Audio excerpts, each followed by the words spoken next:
نور ہے، علم نور ہے۔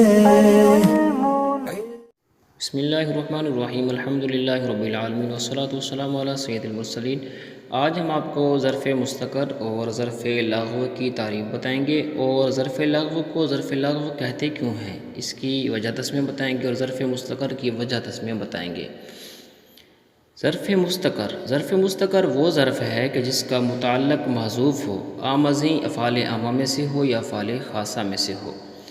اور بعض کے نزدیک ظرف مستقر کی تعریف یہ بھی ہے کہ ظرف مستقر وہ ظرف ہے کہ جس کا متعلق محذوف ہو اور افعال عامہ میں سے ہو۔ افعال عامہ کیا ہے؟ افعال عامہ کی تعریف یہ ہے ما لا یخلو عنہ فعل، یعنی افعال عامہ وہ ہے جن سے کوئی بھی فعل خالی نہ ہو۔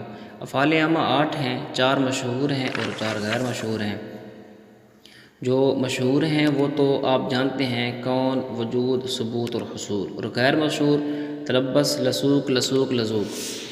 اور افعال خاصہ کی تعریف کیا ہے؟ افعال خاصہ ما یخلو عنہ فعل، افعال خاصہ وہ ہیں جن سے کوئی فعل خالی ہو۔ ان 8 افعال عامہ کے علاوہ باقی جتنے بھی ہوتے ہیں وہ افعال خاصہ ہوتے ہیں۔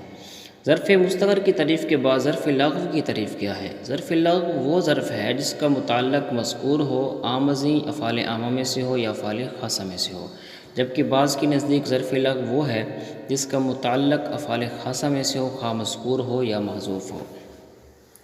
ظرف لغو کو ظرف لغو کیوں کہتے ہیں؟ ظرف لغو کو ظرف لغو اس لیے کہتے ہیں کہ لغو کا معنی ہے محروم ہونا، تو ظرف لغو کو بھی ظرف لغو اس لیے کہتے ہیں کہ وہ بھی اپنے عامل کی جگہ قرار پکڑنے سے محروم رہتی ہے، کیونکہ عامل خود ماقبل مذکور ہوتا ہے۔ اور ظرف مستقر کو ظرف مستقر کیوں کہتے ہیں؟